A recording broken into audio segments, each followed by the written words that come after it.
다 자리에 앉겠습니다. 이제 하나님의 말씀을 봉독하겠습니다. 오늘 우리에게 주시는 하나님 말씀은 사도행전 3장 1절부터 10절까지 말씀입니다. 사도행전 3장 1절부터 10절,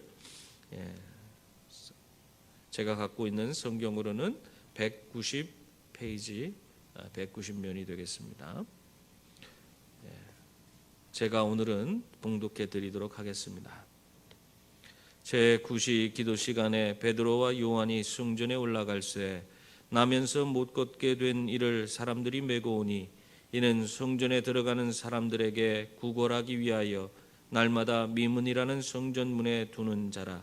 그가 베드로와 요한이 성전에 들어가려 함을 보고 구걸하거늘 베드로가 요한과 더불어 주목하여 이르되 우리를 보라 하니 그가 그들에게서 무엇을 얻을까 하여 바라보거늘 베드로가 이르되 은과 금은 내게 없거니와 내게 있는 이것을 내게 주노니 나사렛 예수 그리스도의 이름으로 일어나 걸으라 하고 오른손을 잡아 일으키니 발과 발목이 곧 힘을 얻고 뛰어서서 걸으며 그들과 함께 성전으로 들어가면서 걷기도 하고 뛰기도 하며 하나님을 찬송하니 모든 백성이 그 걷는 것과 하나님을 찬송함을 보고 그가 본래 성전 미문에 앉아 구걸하던 사람인 줄 알고 그에게 일어난 일로 인하여 심히 놀랍게 여기며 놀라니라. 아멘. 이 말씀으로 우리에게 은혜 주실 줄 믿습니다. 우리 한번 인사 나눌까요? 우리끼리만 소촐하게 주보를 가지고 또 인터넷으로 지금 보고 있는 분들도 한번 함께 인사 나누겠습니다. 성령의 충만으로 말씀으로 세워지는 교회 되자. 아멘. 우리가 항상 하나님 말씀의 은혜 가운데서 풍성한 삶을 누리시면서 살아가는 그런 분들이 다 될 수 있기를 바랍니다. 오순절에 성령이 임하자 놀라운 일이 일어났어요. 용기 없던 그 사람들이 성령의 은사를 통해서 가서 방언을 말하게 되고 그리고 그 방언을 통해서 예수 그리스도의 죽으심과 부활에 대해서 담대히 전하는 그런 사람들이 되었습니다. 또 교회들은 정말 너무나 다른 모습으로 변화된 그것을 우리가 찾아볼 수 있습니다. 그들은 온전히 하나 돼서 자신들의 모든 것을 서로가 내 것 구별이 없이 서로 통용했다, 그렇게 말하고 있고요. 또 성령이 임한 그 자리에 또 사람들의 마음이 얼마나 많이 여유로워졌는지 정말 가난한 자들을 위해서 자신의 재산을 아끼지 않고 내어놓고 그 재산을 팔아서 가난한 자들에게 나누어 주었더라, 그렇게 말씀하고 있습니다. 그리고 이들은 성령 은혜 가운데서 날마다 성전에 모이기를 힘쓰고 집에서 떡을 떼며 하나님을 찬양했습니다. 그래서 모든 사람으로부터 칭송받는 그런 자들이 되었습니다. 이 모든 것이 어떻게 이루어진 겁니까? 이 모든 것은 다 성령이 그들 가운데 임하심으로 말미암아 그들이 그러한 놀라운 삶의 변화를 그들이 경험하게 된 것입니다.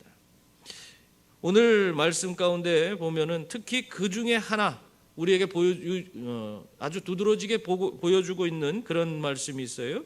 그것이 뭐냐면 정해진 시간에 이 사람들이 기도를 했다는 것입니다. 오늘 1절 말씀을 보면 우리 1절 말씀 같이 읽어볼까요? 제9시 기도 시간에 베드로와 요한이 성전에 올라갈새. 9시 기도 시간에 베드로와 요한이 성전에 올라갔다, 그렇게 말하고 있어요. 성령이 임한 이후에 이 제자들의 삶도 완전히 달라진 것입니다. 그들에게 두려움이 용기로 변하게 되었고 신앙적인 열심도 생겨나서 그들의 삶이 완전히 새로운 그런 기쁨과 감격이 넘치는 그런 삶이 되었습니다. 그래서 이들은 오늘 보면은 성전에 정해진 시간에 올라가서 기도하는 그런 정말 신앙적인 아주 두드러진 열심을 그들이 소유하게 된 것입니다. 우리가 성령 받으면 우리가 일반적으로 생각하는 게 뭡니까? 성령 받으면 뭔가 흥분되고 열광적인 그런 일이 우리에게 주어진다, 그렇게 생각하는 경우가 많아요. 그러나 오늘 이 제자들의 모습을 보면 이들이 성령 받고 나서 흥분돼 있고 어떤 열정에 취해 있고 그런 모습을 보여주고 있습니까? 아닙니다. 이 제자들이 하고 있는 것이 무엇입니까? 이 제자들은 흥분과 열광이 아니라 체계적으로 자신의 삶을 관리하며 말씀을 연구하고 기도하고 또 복음을 전하는 그런 삶을 이들이 살아가고 있는 것입니다. 더군다나 오늘 이들이 성전에 올라가는 시간은 이 유대인들의 시간으로는 굿이라고 그렇게 기록되어져 있습니다. 이것은 오늘날 우리들이 알고 있는 시간으로 그것을 환산해 보면 오후 3시쯤 되는 거예요. 오후 3시는 보통 우리가 일반적으로 한참 일하고 있을 그런 시간이 아닙니까? 이러한 어떤 의미에서는 자기의 삶에 정말 어떤 가장 바쁘고 또 여러 가지 다양한 일들을 감당해야 되는 그런 시간에 그 중요한 시간을 이들은 성전에 올라가서 하나님 앞에 기도하는 그 시간으로 하나님께 올려드리고 있다는 사실입니다. 이러한 것은 특별한 열심이 있지 않고는 가능하지 않은 거예요. 그런데 오늘 이 제자들은 그러한 구시 기도 시간, 이 오후 3시에 하는 그 기도 시간을 그들이 잘 지켜 나가고 있다는 사실을 우리에게 보여주고 있습니다. 이들이 이런 것을 가능하도록 그렇게 만든 그 장본인이 바로 성령 하나님이십니다. 성령 하나님이 그 제자들에게 임했기 때문에 그들은 기쁨과 감격 속에 하나님 앞에 나아가는 것을 즐겨하고 자기가 가장 중요한 시간, 그 귀한 시간을 들여서 하나님 만나는 것을 기뻐했기 때문에 그들이 성전에 나아간 것입니다. 여러분, 왜 이 베드로와 요한의 관심사가 달라졌어요? 이들이 성령을 받음으로 말미암아 그들의 최대 관심사가 하나님이 된 것입니다. 그래서 그들은 오직 더 하나님께 나아가기를 기뻐했고 더욱 열심히 하나님 앞에 기도한 것입니다. 여러분, 기도는 하나님과 우리가 대화를 나누는 거예요. 하나님과 이 기도를 통해서 더 깊은 교제 가운데로 우리가 나아갈 수 있는 줄 믿습니다. 그래서 이들은 오후 3시에 그 정해진 시간에 성전에 올라서 기도하는 것을 마다하지 않았던 것입니다. 그때에 하나님의 은혜가 그들 가운데 주어지고 그들의 삶을 통해서 하나님의 기적이 그 땅에 나타나게 된 것입니다. 여러분, 성령 받은 제자들은 오직 하나님 한 분만을 바라봤어요. 그들의 관심사는 하나님께만 집중되어 있었습니다. 그때 그들의 삶은 달라지고 변화되고 놀라운 하나님의 은혜가 임하고 기적이 임하는 것이었습니다. 여러분, 오늘 우리의 삶은 어떻습니까? 우리의 삶의 관심사는 어디에 있습니까? 하나님이 여러분의 최대 관심사가 지금 되고 있습니까? 나는 이것을 물을 때마다 항상 제 자신을 생각해 보면 정말 예라고 대답하기가 너무 부끄러울 때가 많아요. 하나님이 나의 최대 관심사가 아니에요.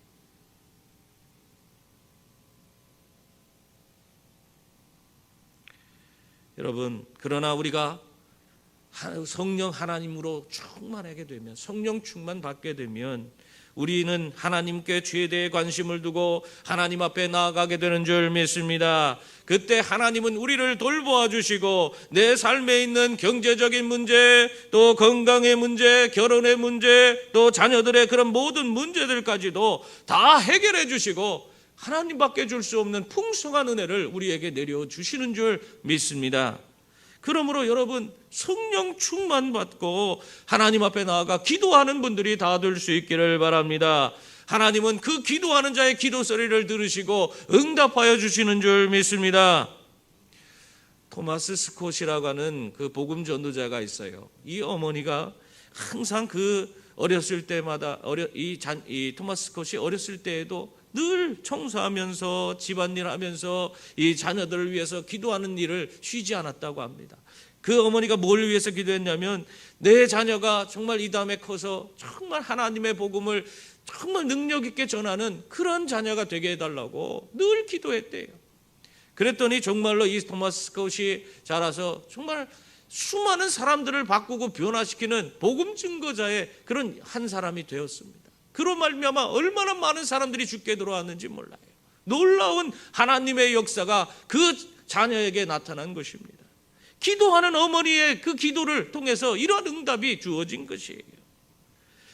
뿐만 아니라 달라스 신학교에 존 월브루드 교수가 있는데 이 월브루드 교수의 그 동생이 믿질 않았어요. 그래서 그 동생 그 어머니가 그 동생을 생각하면, 이 월브루드 교수의 동생을 생각하면 너무나 가슴이 아파서 그 아이가 죽게 돌아오게 해달라고 하나님 앞에 기도를 했대요. 장장 몇 년 동안 기도한 줄 아세요? 60년 동안 기도했어요.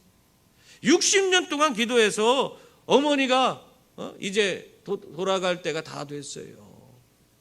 그런데 그 동생이, 이 월브루드 교수의 동생이 예수를 믿게 됐습니다. 그걸 보고 어머니가 이제 나는 눈 감아도 되겠다 하고 일주일 뒤에 돌아가셨다고 합니다. 여러분, 우리가 기도할 때 하나님은 우리의 기도에 꼭 반드시 응답해 주시는 줄 믿습니다. 성령 하나님께서 우리의 기도를 들으시고 그 성령 하나님께서 우리의 삶에 함께 하셔서 그 모든 삶을 이끄시고 변화시켜서 그 기도가 응답되도록 만들어 주시는 줄 믿습니다. 우리가 성령 하나님이 우리에게 임하실 때에, 그때에 우리는 하나님의 기적이 우리에게 주어지고 그 기적을 맛볼 수 있는 사람이 되는 것입니다. 오늘 말씀에 보면은 이 기적이 정해진 시간에 기도하던 베드로와 요한에게 일어났다는 사실을 알 수 있어요. 그래서 여러분도 항상 기도하는 분들이 다 되시기 바랍니다. 오늘 보면 어떤 기적이 일어났어요? 나면서부터 못 걷게 된 이가 걷게 된 그런 기적이 일어났어요. 2절 3절 말씀입니다. 우리 함께 읽어보겠습니다. 나면서 못 걷게 된 이를 사람들이 메고 오니 이는 성전에 들어가는 사람들에게 구걸하기 위하여 날마다 미문이라는 성전문에 두는 자라. 그가 베드로와 요한이 성전에 들어가려 함을 보고 구걸하거늘.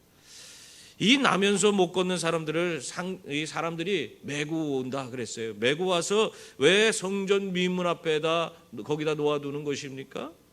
그것은 성전에 들어가는 그런 사람들에게 구걸이라도 해서 그가 그 비참한 삶이지만 그 삶을 연명이라도 해나갈 수 있도록 도와주기 위해서 그렇게 사람들이 메고 그 성전 미문에 거기다 앉혀놓는 거 아니겠습니까? 이 나면서부터 못 걷는 이 사람은 정말 어떻게 보면 그 인생이 참 비참하고 또 이런 모든 것이 참 어렵고 힘들기 때문에 불쌍한 그런 사람이라고 우리가 이야기할 수 있는 것입니다. 이 사람이 이 구걸을 해서야만이 자신의 삶을 연명할 수 있는 이 나면서부터 못 걷게 된 이 사람이 누구를 만났어요? 베드로와 요한을 만났습니다. 그때 그 사람의 인생은 달라졌어요. 여러분, 우리의 삶의 만남이 이렇게 중요한 것이에요. 우리 믿는 사람들의 그런 만남은 우연이라는 것이 없다는 사실을 여러분 기억하시길 바랍니다. 모두가 하나님께서 필연적으로 우리에게 이끌어오셔서 만나게 하시는 것임을 여러분이 믿을 수 있어야 하는 것입니다. 왜냐하면 오늘 사실 이 나면서부터 못 걷게 되니 이가 베드로와 요한을 만나는 것도 그것이 우연이라고 생각하면 이건 아니에요. 그거는 천만의 말씀. 하나님께서 다 그 계획하시고 그를 통해서 이 베드로와 요한을 통해서 하나님의 그 위대하신 능력이 나타나게끔 하기 위해서 이미 나면서부터 못 걷게 된 자를 그 자리에 나아가서 구걸하도록 그렇게 만든 거예요. 그 모든 상황과 환경을 하나님께서 조성해서 그들의 만남을 통해서 하나님의 그런 기적을 그들이 경험할 수 있도록 모든 상황을 은혜 가운데 베풀어 주신 것입니다. 그래서 이 베드로와 요한을 만난 이 나면서부터 못 걷게 된 이가 놀라운 은혜를 체험할 수 있도록 그렇게 만들어 주셨습니다. 여러분, 이렇게 하나님께서 필연적으로 우리의 삶을 정말 모든 것을 이끌어가고 계시다는 사실을 우리가 믿고 살아가시는 그런 분들이 다 될 수 있기를 바랍니다. 그걸 믿을 때에 오늘 우리의 삶의 현장에서도 하나님의 기적을 우리는 경험하며 살아갈 수가 있는 것입니다. 여러분, 오늘 베드로와 요한은 사실상 이 나면서부터 못 걷게 된 이 사람을 만났을 때 이 사람들은 그것이 하나님께서 그들에게 허락한 그런 만남이라는 사실을 깨달았습니다. 그래서 이 나면서 못 걷게 된 일을 바라볼 때 이들은 어떻게 바라봤다고 성경은 말씀하고 있습니까? 4절을 보면 베드로가 요한과 더불어 주목하여 이르되 우리를 보라 하니 그렇게 말하고 있어요. 주목하여 봤어요. 이 우연이 아니라는 것을 아는 사람은 그런 자기에게 스쳐 지나가는 사람들도 이렇게 하나님께서 필연적으로 나에게 허락해 주신 사람이라는 사실을 그걸 깨닫고 주목하여 볼 수 있는 것이. 그래서 그렇게 이들이 주목해서 볼 때에 어떻게 됐습니까? 하나님의 놀라운 은혜와 기적이 그 자리에 나타난 것입니다. 여러분들도 이렇게 성령 충만해서 항상 내 삶에 주어진 모든 것이 우연이 아니고 필연임을 깨달아 하나님의 은혜와 복을 여러분이 누리며 살아가는 그런 분들이 될 수 있기를 바랍니다. 그래서 하나님의 그런 기적을 여러분 삶에서 경험하며 살아가는 그런 분들이 되시기 바랍니다. 그런데 오늘 이 나면서 못 걷게 된 이 사람은 어때요? 근데 특이하게 성령을 받은 사람은 하나님 편에서 하나님의 시각으로 그 모든 것을 보고 주목하여 볼 수 있었지만은 이 나면서 못 걷게 된 이 사람은 그런 게 없어요. 그저 세상적인 시각에서 벗어나지 못하고 그들을 바라보면서 이 베드로와 요한이 자기에게 무엇을 줄 수 있을까? 그것만을 바라보고 그에게 이 베드로와 요한을 바라보는 것을 오늘 이 성경을 통해서 우리는 알 수가 있는 것입니다. 근데 베드로와 요한은 전혀 달랐어요. 5절 6절을 한번 우리 같이 읽어보겠습니다. 그가 그들에게서 무엇을 얻을까 하여 바라보거늘 베드로가 이르되 은과 금은 내게 없거니와 내게 있는 이것을 내게 주노니 나사렛 예수 그리스도의 이름으로 일어나 걸으라. 나면서 못 걷게 된 이는 그저 물질적인 것만 추구하는 그런 삶을 살고 있었지만 오늘 이 베드로는요 어때요? 물질적인 그것을 벗어나서 그들의 중심에 있는 그들에게 구원과 영생과 천국을 인도해 주시는 주 예수 그리스도를 그들의 이 나면서 못 걷게 된 이에게 전해주고 있는 것입니다. 여러분 이렇게 세상이 갖고 싶어하는 것과 하나님이 주시고자 하는 것은 다릅니다. 그래서 우리들의 행동도 달라지는 거예요. 나면서 못 걷게 된 이는 그냥 물질만 바라고 있었지만 하나님은 그에게 구원과 영생과 천국을 주길 원하고 있었어요. 어느 게 더 좋을까요? 그냥 당장 내 눈앞에 주어지는 것이 주어지는 게 좋습니까? 아니면은 구원과 영생과 천국이 내 삶에 주어지는 게 좋겠어요? 그러니까 우리가 이 세상을 따라서 욕심을 부리고 정말 이 세상에 움켜쥐려고 하는 것이 그것이 전부인 줄 알고 살면은 그만큼 불행한 인생이 없어요. 그것보다 더 크고 더 귀한 것을 우리 주님이 우리를 위해 예비해 주시고 두시고 계시다는 사실을 여러분 기억할 수 있기를 바랍니다. 제임스 레이니 목사님이 계세요. 이분은 주한 그 미국 대사를 역임한 그런 사람입니다. 이분은 또 에모리 대학에서 교수 생활을 하셨는데 이 에모리 대학에서 교수 생활을 할 때 이 레이니 목사님은 학교 근처에다가 집을 얻어서 걸어서 출퇴근을 했다고 해요. 근데 오가는 길에 혼자 사는 노인이 있다는 것을 알게 됐습니다. 그래서 그 노인에게 좀 힘이 될까 해서 그 노인을 찾아가서 대화 상대도 되어주고 그 노인의 집 앞에 잔디도 깎아주고 그러면서 한 2년 가까이 이 노인과 교제를 나누었다고 그래요. 너무 외로워 보여서 그렇게 자기가 기쁨으로 그 노인과 함께 이러한 시간을 보낸 것입니다. 그러다가 한동안 이 노인이 보이지 않는 것입니다. 그러더니 어느 날 그 노인의 자녀들이 자신을 찾아왔어요. 그러면서 아버지의 유언장이라고 하면서 그 유언장을 보여줍니다. 거기에는 이렇게 기록되어 있었습니다. 2년 동안 함께 나의 말벗이 되어 주었던 레인이 정말 고마워요. 그 선물로 나는 당신에게 25억 달러의 유산과 코카콜라 주식의 5%를 남기고 먼저 떠납니다. 이 레이니 목사님이 방문했던 노인은 누구였냐면 은퇴한 코카콜라 아서 캔들러 회장이었습니다. 코카콜라 회장이었어요. 그래서 이 레이니 목사님은 정말 이 어마어마한 돈을 한꺼번에 유산으로 받게 된 것입니다. 그러나 이 레이니 목사님이 어떻게 했는지 아세요? 그 엄청난 돈을 받았지만 그것 때문에 마음이 이렇게 변화되지 않고 전혀 당황하지 않고 그 모든 금액을 모교인 에모리 대학에다가 기부를 했다고 합니다.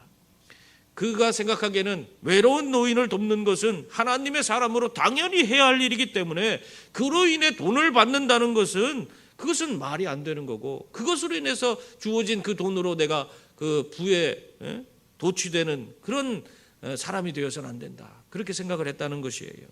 여러분 물질로부터 자유로운 사람은 하나님의 방법대로 이렇게 돈을 사용할 줄 알게 되는 줄 믿습니다.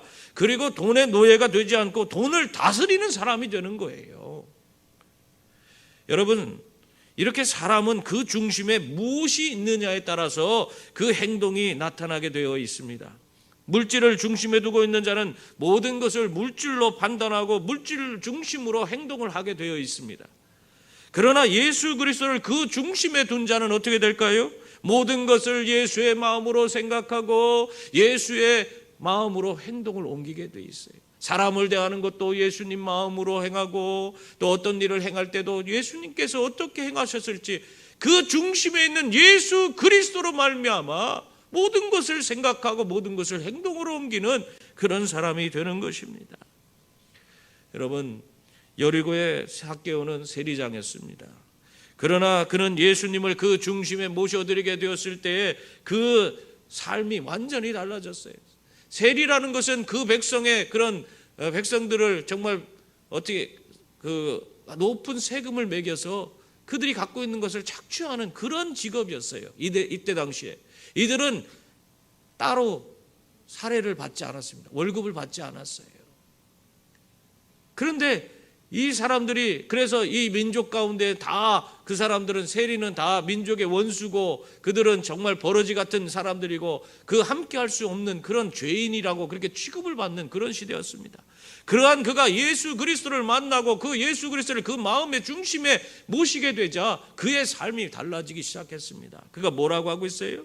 자기가 갖고 있는 그 재물의 절반을 팔아서 다 가난한 자들에 나눠주고, 자기가 남에게 해를 끼친 부분이 있다면 4배를 갚겠다, 그렇게 이야기를 하고 있어요.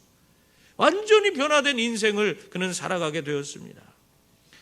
그러므로 내게 있는 이것, 바로 예수 그리스도로 생각하고 행동해서 하나님의 놀라운 일을 이루어 가시는 여러분들이 다 될 수 있기를 바랍니다.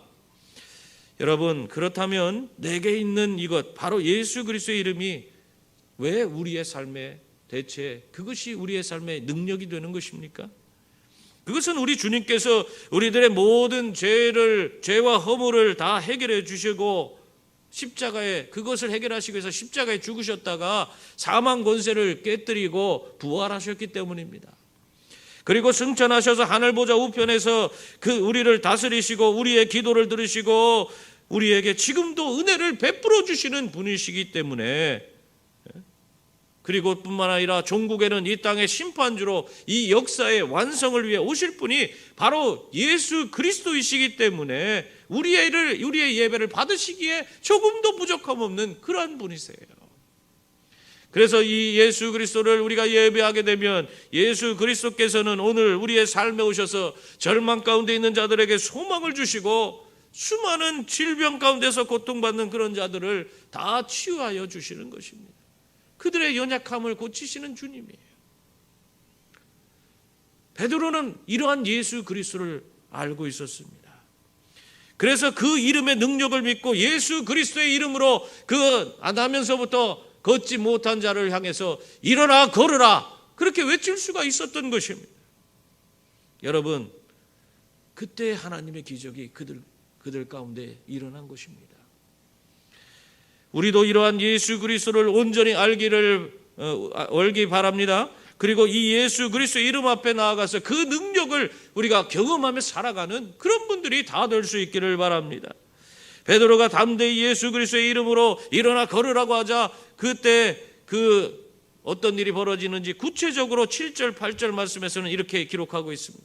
오른손을 잡아 일으키니 발과 발목이 곧 힘을 얻고 뛰어서서 걸으며 그들과 함께 성전으로 들어가면서 걷기도 하고 뛰기도 하며 하나님을 찬송했다고 말하고 있습니다. 베드로는 예수 그리스도의 이름의 능력을 믿었어요.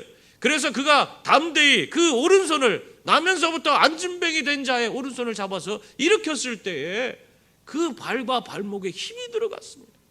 뿐만 아니라 함께 그 나면서부터 안진뱅이 된 자와 함께 걷고 뛰며 하나님을 찬송할 수 있는 그런 놀라운 은혜가 그들에게 주어졌습니다. 여러분, 우리 이러한 예수 그리스도의 이름의 능력, 그 능력에 확신을 갖고 살아가는 분들이 다 될 수 있기를 바랍니다. 그래서 세상에서 낙심하고 좌절한 인생에게, 또 그 가정이 파괴돼서 정말 그 삶이 무너진 그런 인생들에게, 뿐만 아니라 절망과 고통 가운데 있는 그런 인생들에게 새로운 소망을 주고 그들을 일으켜 세워줄 수 있는 그런 분들이 다 될 수 있기를 바랍니다. 그래서 우리가 나아가서 그런 분들에게 담대하게 예수의 이름으로 일어나 걸어라, 그렇게 일으켜 세울 수 있는 그런 분들이 되어야 하는 것입니다. 이것이 바로 우리 교회가 해야 할 일들입니다. 세상에 무너진 것을 보수하고 억울한 자들을 위해서 그들을 위로해주고 또 좌절과 낙심한 자들에게 새로운 소망을 주는 것, 이것이 교회가, 아니 우리 자신들이 우리 개인의 삶 속에서도 이러한 삶을 우리가 살아가야 하는 줄 믿습니다. 전북 임실군에 우리나라에서 최초로 치즈를 생산한 그런 지역이 있습니다. 그 금성리라는 곳인데요, 그 금성리 일대에 지금은 치즈 마을이 돼서 아주 국내에서는 가장 큰 치즈 생산지가 되었습니다. 1년에도 그 치즈 마을에 한 6만 명 이상이 찾아온다고 그래요. 그리고 그 마을이 소득을 올리는데 1년에 13억 정도가 소득을 올리고 있다고 합니다. 근데 이 치즈 마을이 이렇게 성공하게 된 그 중심에는 이 금성리에 있는 한 교회 때문이었습니다. 1960년대에 이 벨기에 출신 선교사에 의해서 치즈 제조법이 이 임실제일교회 심상본 목사님에게 전해졌어요. 근데 그것을 이 목사님이 자기 혼자 그것을 갖고 있는 게 아니라 그때 당시 농촌이 여러 가지 어렵고 힘든 가운데 있었는데 그들을 더 돕고 그 농촌을 세우기 위해서 그 방법을 그 주변에 있는 이웃들과 함께 나눴어요. 그 마을 주민들과 그 치즈 만드는 공법을 서로 익히고 그것을 잘 치즈를 만들어서 그것을 판매하기 시작하면서 그 마을이 놀랍게 변화되고 큰 성공을 거두게 된 것입니다. 여러분, 이렇게 무너져가는 농촌 마을을 살리고 그들을 세워주는 것, 이것이 바로 예수 그리스도의 이름의 능력을 널리 그렇게 전하는 그런 삶이 되는 것입니다. 이것이 바로 우리 교회들에게 주어진 사명이에요. 이러한 사명을 우리가 감당해야 돼요. 오늘 우리가 지금 이런 코로나 위기 가운데에서도 마찬가지예요. 우리가 이 지역의 수많은 이 두려움에 떨고 있는 사람들을 돕고 그들을 살리는 일에 우리가 일익을 감당해야 됩니다. 뿐만 아니라 우리의 삶의 자리에서 이 주변에 수많은 어려움을 겪고 있는 자들의 그 삶에도 우리가 함께 할 수 있어야 되는 것입니다. 그래서 우리는 행복일회라고 하는 우리 자원봉사단체를 조직하고 그 일을 감당하기 위해서 애를 쓰고 있어요. 그것을 기쁨으로 우리가 감당해 나가야 하는 것이에요.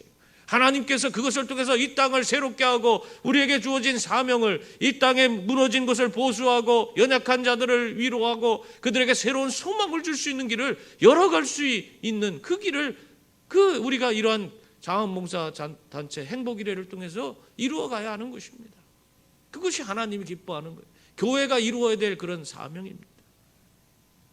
이러한 것들을 우리가 기쁨으로 함께 동참하고 이루어가는 분들이 다 될 수 있기를 바랍니다. 여러분, 나면서 못 걷는 이가 일어나서 뛰고 찬양하는 그 모습을 보자 그 어떤 일이 벌어졌어요? 9절 10절 말씀에 보면 모든 백성이 그 걷는 것과 하나님을 찬송함을 보고 그가 본래 성전 미문에 앉아 구걸하던 사람인 줄 알고 그에게 일어난 일로 인하여 심히 놀랍게 여기며 놀라니라, 그렇게 말하고 있습니다.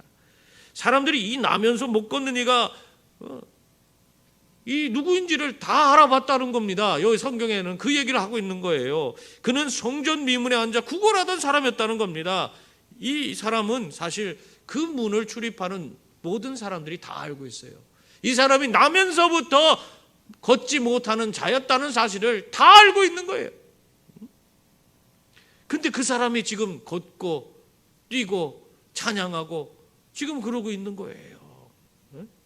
왜 그런 일이 벌어졌어요? 나사렛 예수의 이름이 그에게 주어지자 그가 걷게 되고 뛰게 되고 하나님을 찬양하는 그런 놀라운 인물이 되었습니다. 하나님의 기적이 그들의 이 나면서부터 걷지 못하는 자의 삶에 임하게 된 것입니다. 그러한 놀라운 변화에 이 사람들이 주변에 그걸 지켜보던 사람들이 다 깜짝 놀랄 수밖에 없었던 것입니다. 여러분, 나면서부터 걷지 못하는 자 한 사람이 변화될 때에 그 주변이 다 변화되는 거예요. 아마 예수 그리스도 그 이름 앞에 그 주변에 이 기적을 경험한 사람들이 아마 다 무릎을 꿇고 자신들도 예수 그리스도를 믿겠다고 아마 헌신했을 거라고 생각이 됩니다. 여러분, 이렇게 한 사람의 변화는 많은 변화를 일으킬 수가 있는 것입니다. 그러므로 나 혼자 내가 무엇을 할 수 있냐, 난 아무것도 못한다, 그런 생각을 하고 계신 분 혹시 계십니까? 그런 생각 다 내려놓을 수 있기를 바랍니다. 나 한 사람의 변화가 그 사람을 둘러싼 가정과 직장을 변화시킬 뿐만 아니라 이 지역사회와 이 나라 이 민족까지도 변화시킬 수 있음을 믿을 수 있기를 바랍니다. 여러분, 베드로라는 한 사람이 성령 받아서 변화되었을 때 그는 세상을 바꿨어요. 세상을 변화시켰습니다. 여러분들도 성령 받게 되고 정말 하나님이 여러분과 함께하게 된다면 바로 여러분 한 사람을 통해서 여러분의 삶의 자리가, 여러분의 가정과 직장과 이 나라 이 민족이 변화될 줄 믿습니다. 사랑하는 성도님들, 베드로처럼 우리도 성령 충만받아 내게 있는 이것, 예수 그리스도의 이름의 능력을 담대히 선포하는 분들이 다 될 수 있기를 바랍니다.